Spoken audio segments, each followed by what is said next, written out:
Hello, everyone, and good morning. It's morning here, although I know it's afternoon for many of you.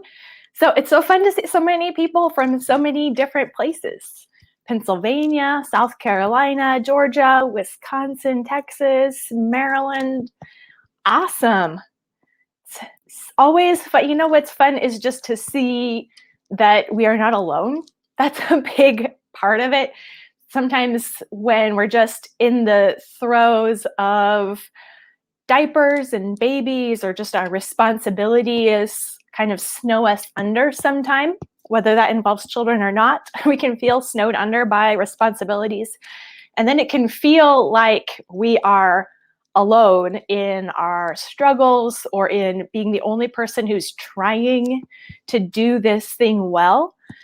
And so one of the things that I hope that you see in this workshop is not just whatever it is I have to say, but this wonderful community in the chat box here while we are talking, that you are not the only one who has a hard time with any of this. I do too. I'm not teaching this workshop because I have it all figured out. And now I can impart the answers that have made life work perfectly. In fact, that's going to be our first point. I am, just like in my homeschool, I am the lead learner. I talk about these things because I need to continue to stay engaged with the process and with learning and growing myself, because life changes. And we actually don't just figure things out, find the answer, apply it, and then we're set and good to go. That seems to be the kind of vibe we get from organization magazines and Pinterest, sometimes bloggers, sometimes people we look to for advice or workshops or books. Whether the people we're listening to are intentionally trying to communicate it or not, what the idea that we can get is that I just need this one answer, or the right checklist, the right to-do list, the right planner, the right laundry routine, and then it'll all be easy. Then I'll have it all figured out and we'll be good to go. Life will be smooth. I won't struggle anymore. I need to solve my struggling by finding the right answer that will remove the struggle. But that's not actually the way it works. And so I feel like that's why I do these workshops and continue to talk about it and bring you, I have the privilege of being able to bring you guys together. And I love going back through the chat box myself afterwards and seeing what people have to say, because we all do have this struggle, because we care, because we're trying, because we are learning and growing, and because we recognize our need. And sometimes the people who seem to have it all together, it's because they are not looking at it honestly, or they are putting on a face or a front, and that is not what we want to do. And so then we feel like, well, we are not doing it right because we can't seem to pull it all together and keep it all together. But as Christians, we know that our need is great, and our need is, and our struggle is seen in all areas of our life, including our homemaking, our parenting, our homeschooling, our middle schoolers.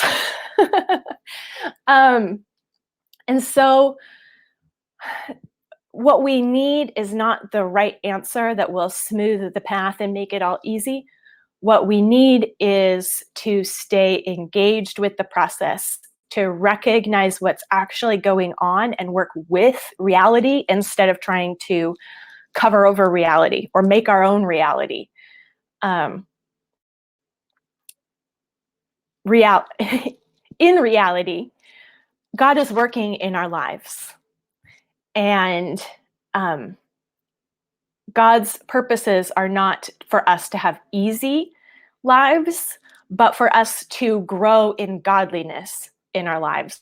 And that's not just a theoretical thing or only a theological thing where it stays like as knowledge in our heads. And it's not just a feeling. It actually works itself out in how we do everything in our lives. And it ends up touching everything in our lives. And really, when I talk about organization, it's easy, or I think most of the time, the magazines or whatever talk about organization as, the label maker, the matching containers, the having everything just so. But really, when we are looking to get organized, I think what we are actually looking for is how to manage life well. So this is really life management. And that's what we're going to talk about today, is how do we manage our life well to the glory of God, manage even our struggles. We're not trying to remove all difficulties from our life. We're trying to steward them well, to grow through them, to grow in dependence on God, to grow in sanctification, even in the midst of laundry and meal planning and all of that. Everything in life is interconnected. So that applies even to getting organized, even to calendars and all of that, because all of it is a part of our Christian life. Our Christian life is not a box over here that includes devotions and going to church, and then everything else we can take 100%. We're the exact same as the secular world. Now, there might be time management principles or organization principles that they teach that are true because they are observing the way God made the world. But as Christians, we are in touch with the source, the creator of it all.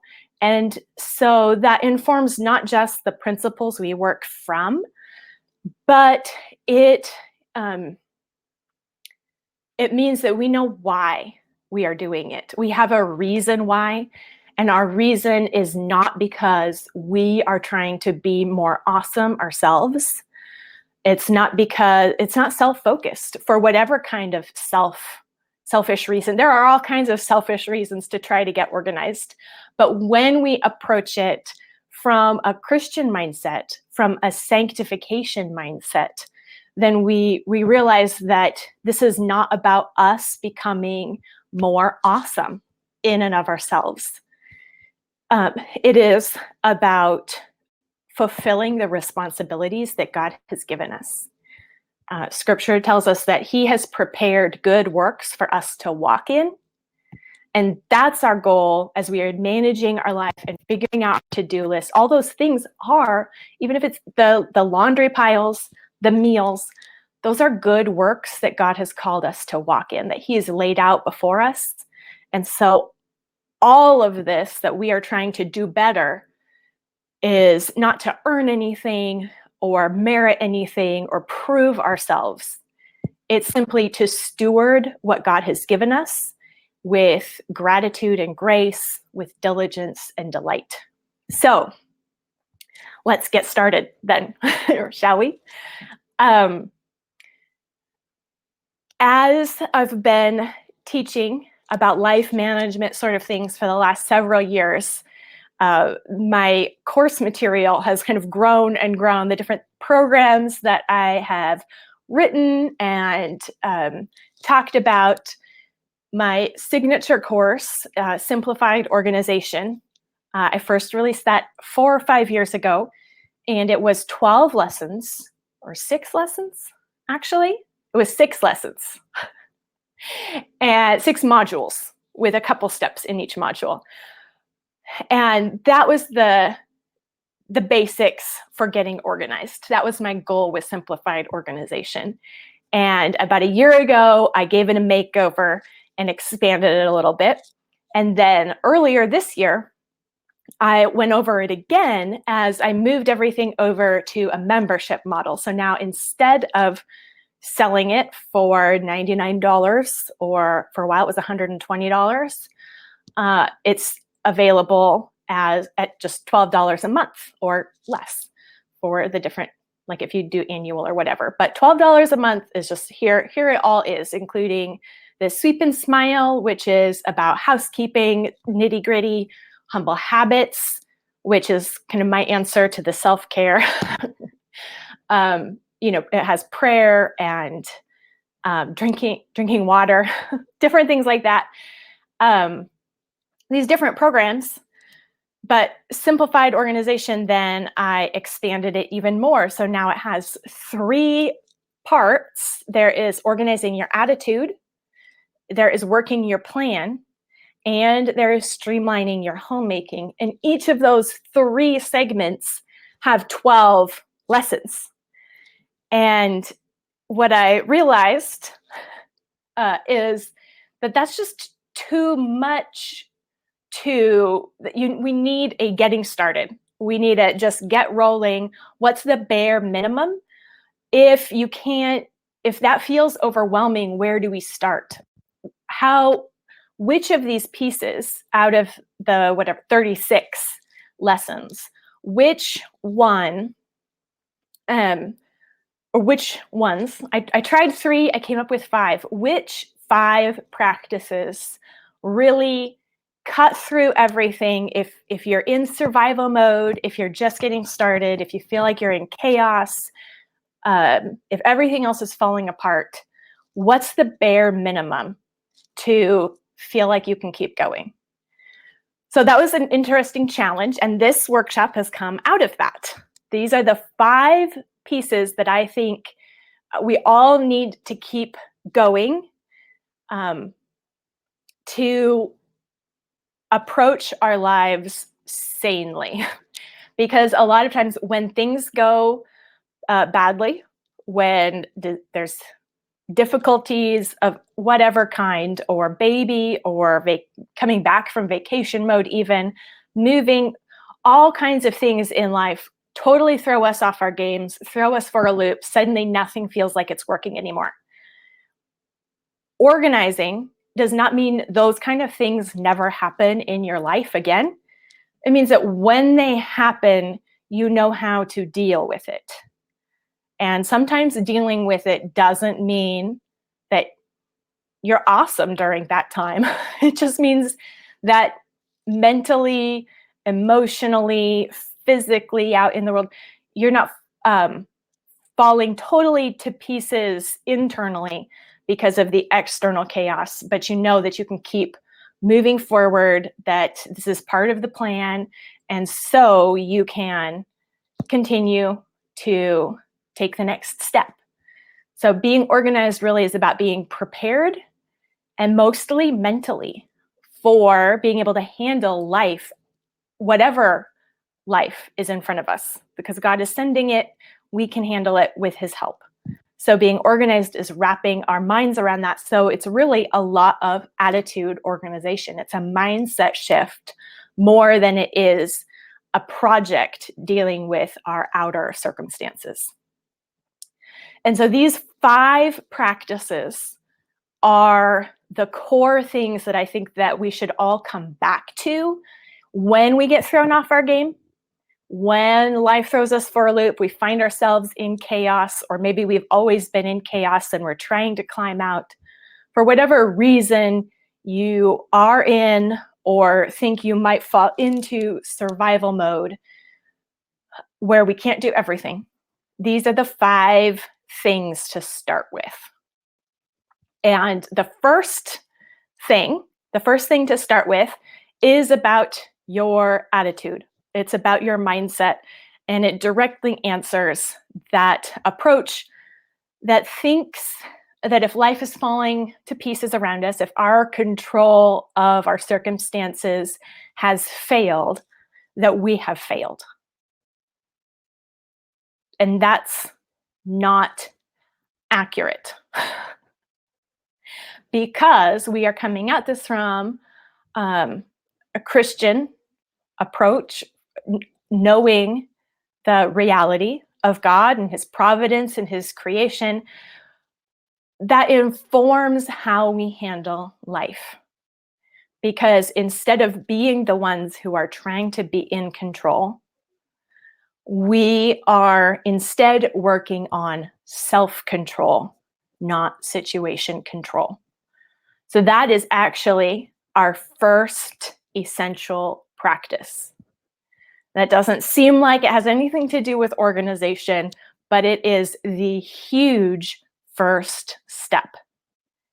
Is that organization, all of our attempts, all of our chore lists, all of our routines, all of our plans, the goal of those is self-control, not situation control. And when things around us, when our situation, our circumstances do not go according to our plan, that doesn't mean that anything that we have done has gone wrong necessarily. It can, but our plans are not there to control reality, our circumstances, the situation, other people. We plan so that we are ready to do what we ought to do. And self-control, as I like to say, is the only kind of control God has commanded us, his creatures. He retains situation control, circumstance control, and he's got that. We aren't trying to take that, and we aren't trying to take that over or do things the right way so that God will work things our way. We are called to have self-control. That's one of the fruits of the Spirit. And we aren't going to grow in self-control. So all those fruits of the Spirit are things that God wants to grow in us through sanctification. And the truth of the matter is that we don't grow in them. We don't get better at them unless we need them in the first place.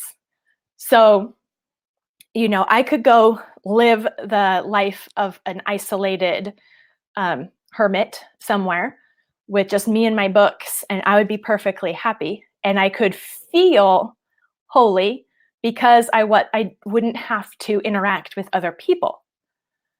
But when I interact with other people, I realize how much I lack love and kindness and patience. And if I only, say, interacted with people who did everything my way, I also would not need patience or kindness or gentleness.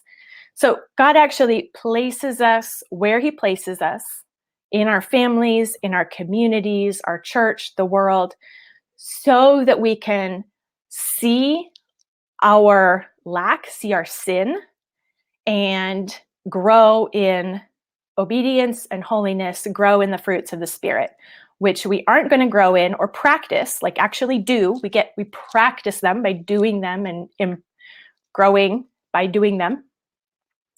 We don't do them unless we need them, which generally means things not going our way, right?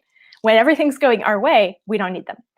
So when we plan, we are not planning so that things go our way, and we are not planning expecting everything to go our way.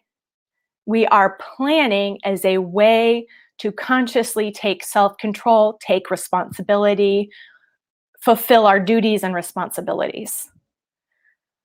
And that's a big mindset shift. And that sort of realization just continues. That's not a once and done sort of shift, like a switch that goes on, and now we see and do everything rightly. It is one of those things. That's why I say repent, rejoice, repeat. It's an ongoing process because just human nature, we are always trying to have situation control of other people. And we need to be aware of that tendency, of that sin, and confess it, to repent of it whenever we recognize it, and turn to self-control instead, which is not as much fun. but so much better because that's in keeping with God's will for our life. Those fruit of the spirits tell us God's will for our life. God's will for you is sanctification, the Bible says. It's not to have smooth and easy days. It's to grow in sanctification. So when we approach life from that mindset, with that attitude, we are not completely thrown off our game when things don't go our way, which is so easy to have happen. And that is a mindset shift. It is an attitude shift. And it's something that we need to practice. That's why I call these practices. It's also not super tangible. It's not like, okay, I can prove that I have done, the step of creating a calendar because see it? Here it is with all my appointments and everything. That's tangible. It's evidence that you can see, like, I've done that. This is one of those things that you can't ever check it off and say, okay, got that one. It's something we continually, repeatedly need to remember and come back to and grow in. And one of the actual tangible ways that I have found for continuing in this is reminding myself of truth. So truth does not originate inside me. Truth comes from God. And the more that I take in truth, the better. So to continue to repent in everything I'm doing, because I'm, instead of seeing like the problem being with other people, or the problem being my plan, or the problem being all these things that are not me, I'm okay with saying, okay, the problem is I tried pushing my own way. The problem is I was unkind and harsh. The problem is I was thinking about only my own agenda and not giving my plans over to God and accepting whatever he wanted to do with it. This wasn't the result that I wanted to have happen. And so I'm basically throwing a 2-year-old hissy fit right now, right? We all have that inner 2-year-old that does not like whatever basically reasonable thing is happening. We don't like it, and so we throw a little hissy fit. So we repent of our own internal hissy fits and choose self-control, because that's a fruit of the Spirit. And because God's promised to give it to us, and he will, so we can. And so the more we take in truth, the easier that is. So the first essential organization practice is not the calendar or the planner, or definitely not the label maker. It is taking in truth, scripture, church on Sunday, prayer. These are the things that actually make a huge difference in how we fulfill our duties day to day. And a tangible way that I recommend doing this is actually to find a verse. It doesn't have to be like a life verse or a forever, but something that is addressing your current situation. Or I like to find verses from the Psalms that remind me of who God is, and put them on index cards and put that, like I have one on my bathroom mirror, so I just see it there all the time, or on my planner page to have a motto or a verse. In simplified organization, this is called, we do something called an alignment sheet, which is basically where you're taking little bite-sized chunks of objective truth and putting them in a place where you can meditate on them, see them, remember them, review them. And it doesn't have to be a Bible reading plan. It doesn't have to be a Bible study. All those things are wonderful and good, and I recommend them. But for that attitude adjustment that needs to be happening constantly, we need a small bite-sized chunk of truth that we can turn our minds to, because our minds go into that temper tantrum fussy 2-year-old, and the quick turn your mind to this easy to reference bit of truth right here is a way to get out of that and return to truth quickly. So that is step number 1, and probably not what you were expecting for getting organized today. Get organized this week, unless you've been around for a while. So practice number 2 that's essential for getting or returning to or staying organized is a brain dump.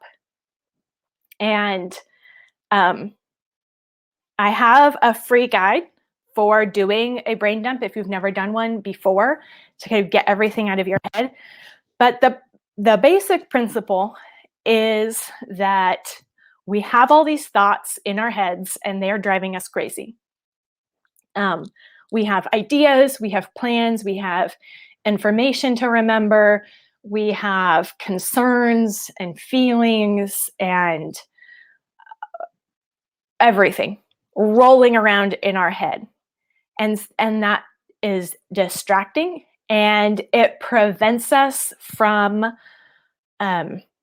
focusing and problem solving, which our brains are good at, unless they're cluttered.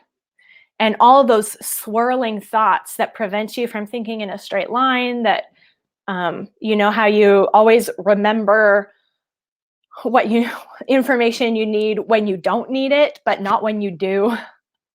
It's not because you're broken. That's just because of the way it is. And one of the tactics that we can do to clear our heads so that we can think more clearly, have more mental clarity, more focus, and more creative problem solving, so where we're able to kind of step back a little and objectively examine our situation instead of kind of being in that whirl inside of our head, is to get that whirl out of our head by writing it down on paper. And it really works. Trust me, try it. Brain dump means whatever is going on in your head, write it down. When you can see it, then it's much more easy to look at it and say, well, no wonder I feel crazy. This is crazy. And like cross it off. But when you brain dump, everything you write down doesn't mean that's everything that you have to do. Like you don't have to do anything about what you put on paper. The point of brain dumping is not to-do list generating or planning. It's just about clearing your head. And it gives you more perspective. It helps you see it more objectively, see all that's going on in your head. And it allows you to think about the big picture instead of getting lost in the swirling swarm of thoughts in your head. So it's a way to detangle that. There's no right way or form it should look like or process for what to do afterwards that applies to everyone or even to the same person at a different time. The real benefit and point is that you get the thoughts out of your head onto paper, period, end of story. What you do after that will depend on what those thoughts are, what needs to be done, the situation. But you will be more likely to see what the next step is when you see all of that's on your head. And really, most of the time, when you write it down and see all that's in your head on paper, the biggest relief is just to say, no wonder I felt crazy. Look at all that.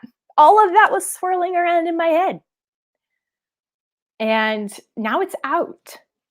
And it's just like the best way to organize a closet is to pull everything out and then put back only what belongs, when you're brain dumping, you're pulling it all out by putting it on paper. And it's a jumbled mess, just like it is when we empty a closet. But then we put back only intentionally what belongs there. And the things that belong there are truth. And it's not like the calendar event, the appointment belongs on your calendar, not in your head. So there is some putting away in different places, but for the most part, when you empty a closet, it's a big mess at first, but your closet has only what belongs there. And that's what we want with the brain dump. The brain dump is the big mess. Most of it, a lot of it, you have dealt with when you've written it down, because it just needs to be cleared out. And you are left with more mental space because of going through that process. So, exactly. Stephanie says, sometimes you realize how ridiculous some of those thoughts and ideas were. That's right. And you know what? Some of the coming up with ridiculous ideas and thoughts and all of that is just a part of the creative problem solving that we need to be able to do that really is helpful and good. And so when we can do that from our head onto paper, it helps us do that kind of brainstorming, creative problem solving without thinking that all of it is something that has to stay in my head. And it really does. It's like being clogged up. Our brains, our minds stay more free when we are generating that onto paper than when we're just trying to keep it all in our heads. So it is therapeutic and free. So it is free therapy. Try it. I know that we have lots of people here who can testify that it works. So Julie asks, how often should you do a brain dump? And every project starts with a brain dump. And really, every day, I don't brain dump every day, but I ought to. At any time I get that feeling where my thoughts are swirling and out of control, brain dump. Just that mental clutter, mental anxiety, swirling thoughts, the answer is a brain dump. So you can wait for that cue, or you can kind of preemptively just do it every evening or every morning as a way to get that out and kind of clear the decks. But definitely the start of every project, whenever anything feels overwhelming and whenever I feel like my thoughts are out of control or swirling or I feel super distracted, it's a way to focus. So you can either wait for that cue to do it or just preemptively do it every day. Third, we have to keep this moving so that we can get to all 5 in under an hour. The third is what I call a daily card. And I have tried different formats over the years, but I've been doing this in one form or another for at least 5 years, if not 6. And there have been a few times in those 5 or 6 years where I've tried other things. And none of that, it's never worked as well as this really simple, straightforward daily card. So your daily card is your to-do list for the day. And it has, in its ideal form, 3 things on it. So this is step 3 and practice number 3, and it has 3 things. And these are your most important things, MITs, or your top 3 for the day. Sometimes I will, or I should say most of the time, I have a top 3 for kind of different parts of my day or different categories of my day, different vocations. So I'll have like a top 3 for homeschooling and a top 3 for household stuff. But for the most part, you're limiting yourself, even if it's 3 for this and 3 for that. You are paring down and recognizing and choosing what's actually essential right now. And that's where the real magic happens, because especially if we're brain dumping and looking at that, we can generate to-do lists a mile long. And some of those things are more important than the others, right? But usually the other things that are not important are more fun, easier. We tend to procrastinate on the essential important things and let ourselves get busy doing the little things that maybe feel more satisfying more quickly. So when we make ourselves choose the top 3, that's a process that makes us cut all the busy work out, even the busy work that needs to legitimately happen. Usually, there is still time to do enough of that if we still get done the things that are actually most important for our day. But it's a process to figure it out, and it can feel like pressure to limit yourself to 3. Like I've got to make the right choice. And we'll get a little bit to this at step 5, at practice 5. But even here, this is something you're doing every day. So you're going to get better at it with practice. And it's only one day. This is not the top 3 things for your whole life. This is, it's not even a top 3 goals for the year or something where there's a lot of pressure. This is just for the day. And there are going to be plenty of days where it's not going to go as planned, right? We've talked about that. But still going through this exercise of realizing what's important and writing it down is a huge step forward to helping you get those things done, or focusing your time and energy on what matters. Because it's easy to get distracted by all the little things that don't matter as much. And I think the biggest temptation with the daily to-do list, especially, this was the mistake I made at first for a long time. It took me a while to realize this is what I was doing. I would say, okay, I'm going to just pick 3 things for the day. And I didn't actually pick the 3 that were the most important. I picked 3 extras. The 3 things that I wanted to do, I know these things I have to do, and they'll get done. So I'm going to pick 3 that are extras. And like all of this time, making this list of 3 and almost never getting more than one of them, if I got one of them done. And I realized, well, that's because my job most days is homeschooling my kids, and none of that's ever on my list as like actually taking my time and energy and focus. And making a list does not give you more time, and it helps clarify your mind, but it doesn't automatically give you more energy. Your energy and attention are limited. So when you're looking at your list, looking at your day, your top 3 is saying, this is where my time and energy need to go today. And you're acknowledging it. So it works best when, even if there are things you know are going to happen that day, like say it's one of your children's birthday, all 3 things will probably revolve around making that birthday special and happen. That's where your time and energy as a mother that day need to go. So it's not, what 3 things can I do on top of my normal day? What 3 things would I like to fit in today in my margins? It's, where is the best place for my time and energy to go today? And that's what goes on your top 3.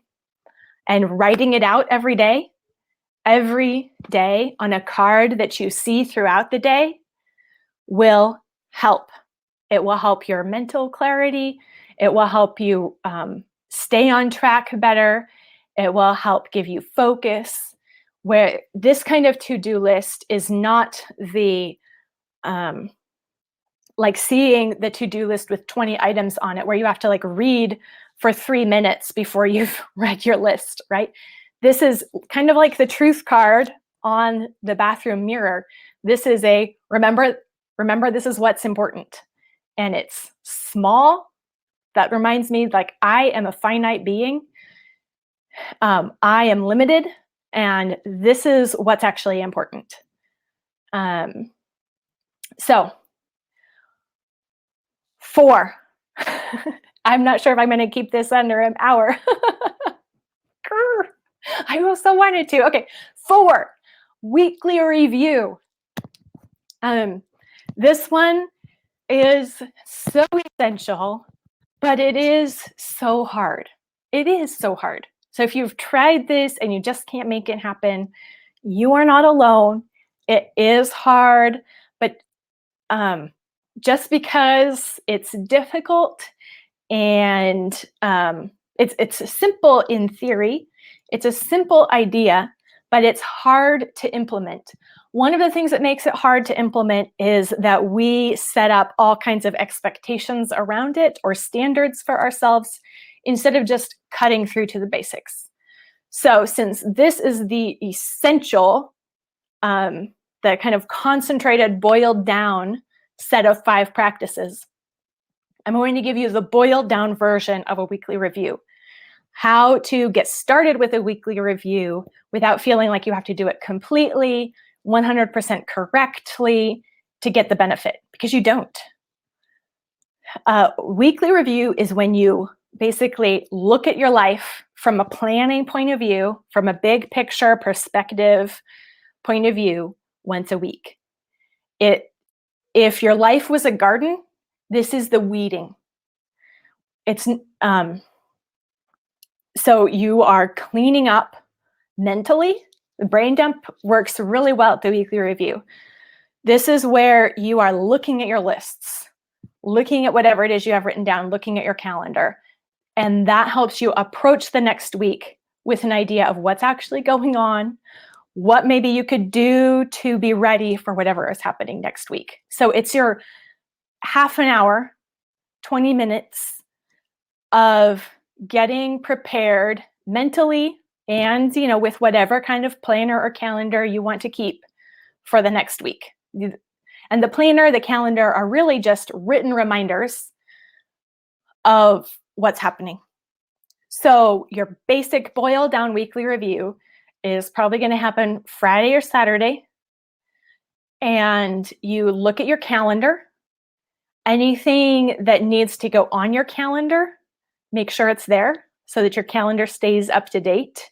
So it's kind of when you do play a little catch up, you have time reserved for calendar catch up. And you look at it and, if say you see someone's going to a birthday party next week, this is the time where you see that with enough lead time to order something on Amazon so that they have a birthday present, right? This is kind of that time. So there's a reserved time for it, which means all the rest of the week, you don't have to be worrying about it. It doesn't have to pop up in your head all the time because you know that there's a time to deal with it. So you're looking at the week, you're looking at your calendar, and you're seeing if there's anything you need to do and making a plan. The format of the plan, the planner, the way you keep a list or notes or whatever isn't actually important. What's important is that you are using paper or digital something or other to remind yourself of things you actually need to be reminded about. It's not cluttered up with things that are actually not that important. But the reminders you actually need are written down and you actually look at them. All of the other stuff is only helpful if it helps that happen. That's the basic principle of planners.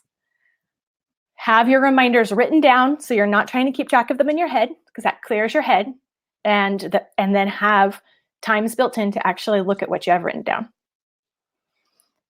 Everything else is decoration.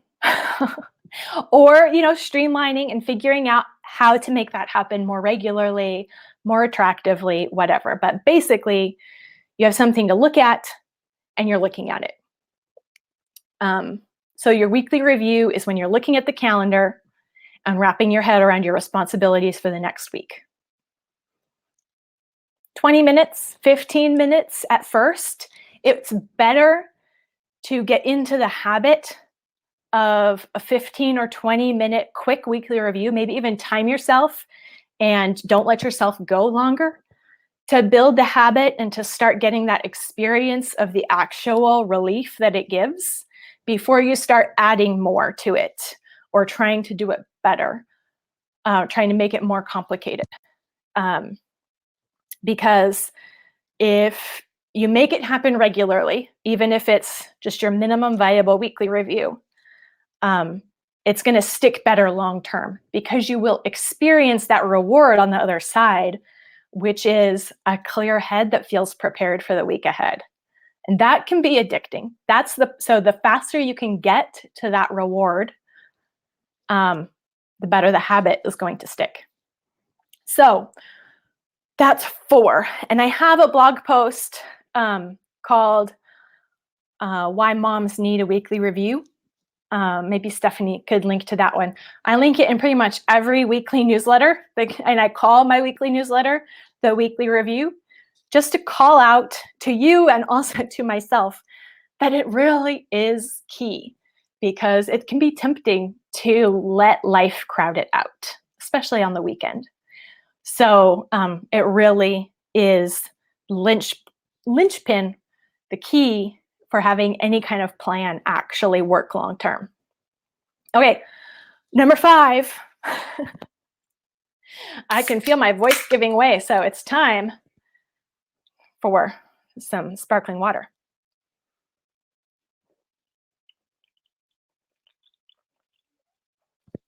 Okay. Number 5, last. This is another attitude piece. So we started with an attitude piece. Then we have 3 actual practices, 3 like planning type actions that we're doing. And we also end with an attitude piece, which is iteration. So iteration means that instead of figuring out the perfect system, the perfect checklist for a weekly review, or making sure we have the exact right planner that will fit our needs, the perfect chore checklist before we do any chores. That's perfectionism shutting down our progress. We don't need to have it 100% figured out before we just take the next step. If we have responsibilities to do, and we do, it is more important that we start than that we have it figured out before we start. So a lot of times when we are in reading or searching the internet for answers, it's easy to stymie ourselves, to get ourselves paralyzed by trying to figure out the perfect plan before we get started. And we're always going to get started next Monday or next week after I get ready. So I'm prepared, and then we're just going to, the new day will dawn and everything will be just right. Because I've got it and I've got it figured out. But I have to figure it all out completely before I get started. And that's perfectionism. And it does not actually help us make progress. And it doesn't help us fulfill our responsibilities well and consistently, because it gives us a false set of expectations and standards, and it usually causes us to procrastinate or to feel like a failure because we can't figure it out and implement the perfect practice Monday morning. Instead, we need to get started recognizing that iteration is how we actually make progress. Another way you could say that is just baby steps. Iteration means applying something that we've learned or starting some process before it's perfect, so that after you take that step, you stop and evaluate what you learned from doing that so that you can take another step that's informed. So this is actually a term I got from my husband's software developing career. So there's one way to approach software development where you have nothing and you try to plan, then you have the vision for the end product and what the end product ought to be. And you make a whole plan for how you're going to get from here to here, and then you work the plan until you get here. But in software these days, you know this from using all kinds of software and apps. The app is constantly developing, right? There are constantly new releases. Our plans need to be like that because the software companies do that because they learn from actual use cases. So until the software is out there and people are using it, they don't actually know what people want, how people will use it, what kind of bugs are going to pop up and need attention. So they don't try to plan the whole thing from the beginning. They get something out there that's viable and then evaluate and, yes, sometimes put out fires because fires come up just like they do in life. But that helps you get farther faster, actually, than trying to just jump into the final destination. Because the truth is, in life, we don't arrive at a final destination like, now I'm organized. We tend to think of organization as a state that I have achieved, unlocked. And that's not actually the way it works. It's just a constant. Organization is a constant process and progress for all of life because we will always have responsibilities that are changing. And we need to adapt with that. And we need to be learning and growing. And that's going to affect our lives and ourselves. And so it's really just about continually applying ourselves and staying engaged and continuing the good work, to not grow weary in doing good, but to step by step walk the path that God is laying for us.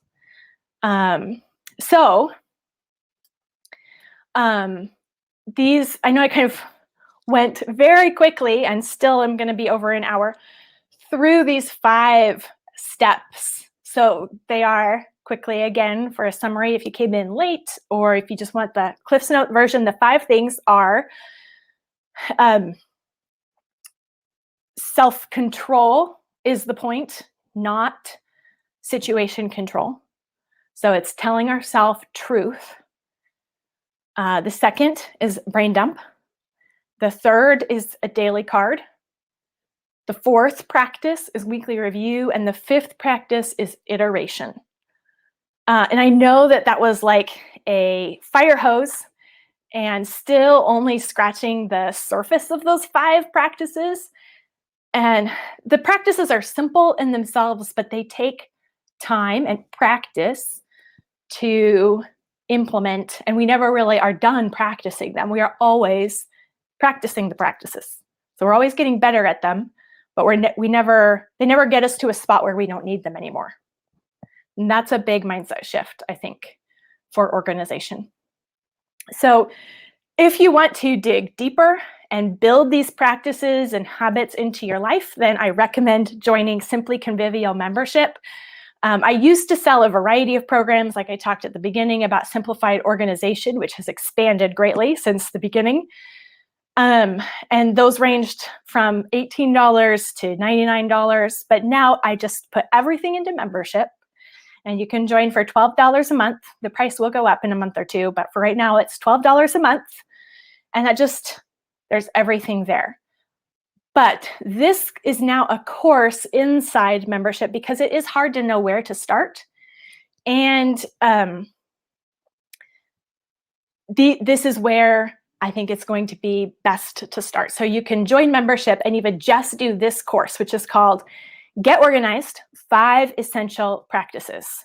And these are the basics that we are all always returning to. So I know that even the members who have been around for a long time are still getting a lot of benefit, and there's been some great conversations in our community about this new course, which is just kind of the jumpstart version of simplified organization, basically.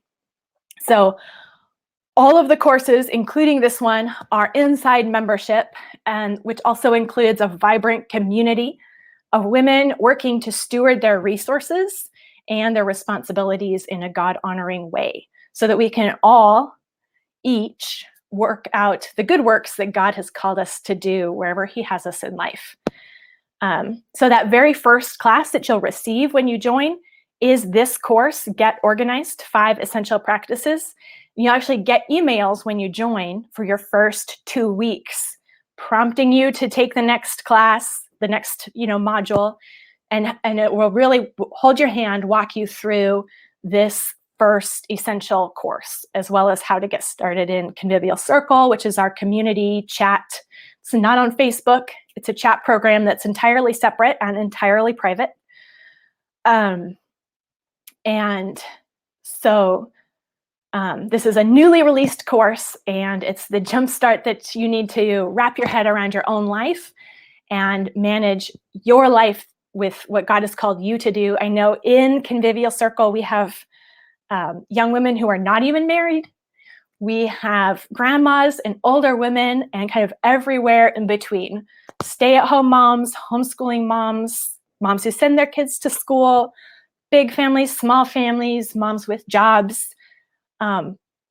We are like-minded, not because we're all trying to live the same life or same lifestyle, but because we are all working out the calls that God has given us, our particular vocations where God has placed us in the world. That's the uniting factor, not necessarily different lifestyle choices. All of it is like-minded because it's Christ-focused, and just trying to spur one another on to more love and good works. That's what we are all about. And now is actually the perfect time to join, because you have 2 weeks to complete this first course, the Get Organized course, and get jump started. And then actually July 1st, we have a new round of what I call community coaching starting. And our first round, it's a 6-month program. And our first group started in January and is wrapping up. It's 6 months to work through the full simplified organization program, which is now 36 lessons. And it's community coaching, which means that it's not me telling everyone what to do, but we are all working through this process together, step by step, applying the different lessons, sharing what we're learning, helping each other troubleshoot and brainstorm. You get a weekly email and a monthly checklist, a monthly accountability check-in, and a monthly kind of group, a workshop like this, really, where we're talking in the chat, and I'm talking, and we tackle a particular portion of the course together as a small group. And then there's a small private group only for those people working through this group in community coaching.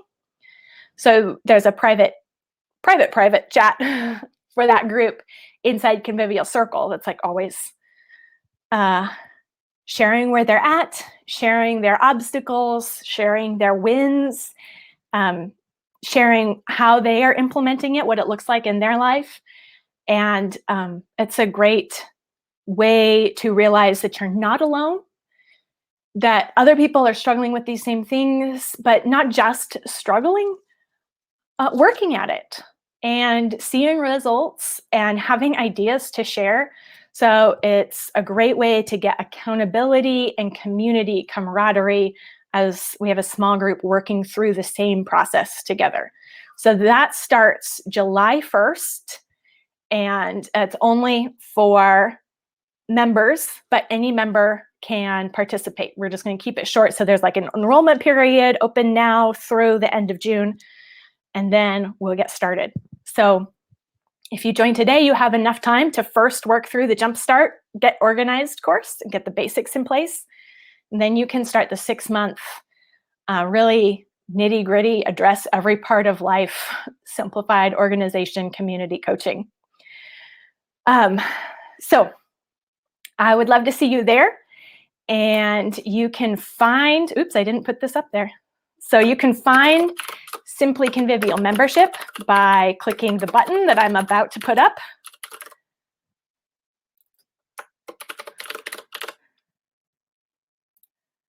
There we go. It's a green button right below. You can click that to learn more or to join, to sign up.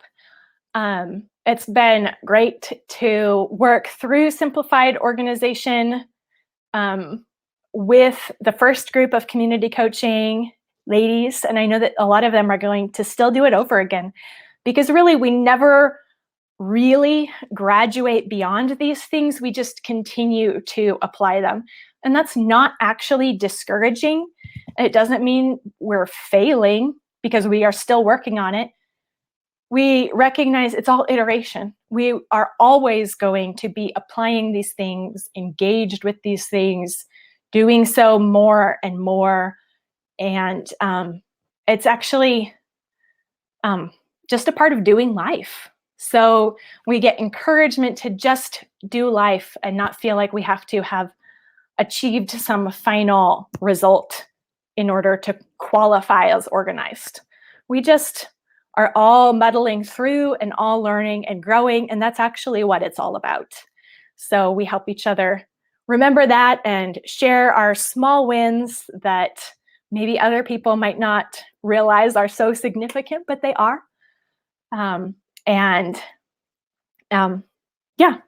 so with the $12 a month membership, you get everything, which is hundreds of dollars worth of what would have been hundreds of dollars of courses and programs, and you just have access to all of it immediately and for however long you decide to join. I don't close membership. It's always open. You can always cancel. So you can come and go. Life changes. Your needs change. It's just there when you need it.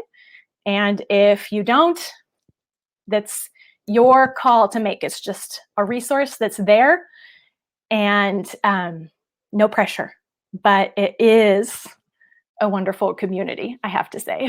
And I know a lot of you are here. So I love seeing the familiar names. And we do workshops like this just within membership every week, actually. So you can find out more information about what's included in membership and how it works by clicking the button. And that's also where you can go to join. And for those of you who are in membership and still trying to decide if you're going to do community coaching or the other courses, there is going to be more information, again, still more information in Monday's membership email. So, and we'll talk about that too in Convivial Circle in the membership channel. I know that a lot of people are still trying to decide if they want to do community coaching, if they're ready for it, what kind of commitment it is. So we will be chatting about that in Convivial Circle to help. And really, there is no right or wrong answer, because no matter what, we are working on things and growing and learning and applying. And that's really what matters. So I look forward to seeing many of you there and seeing some new faces too, I hope. And whether or not you do, you can also find blog posts on all 5 of these topics on my blog.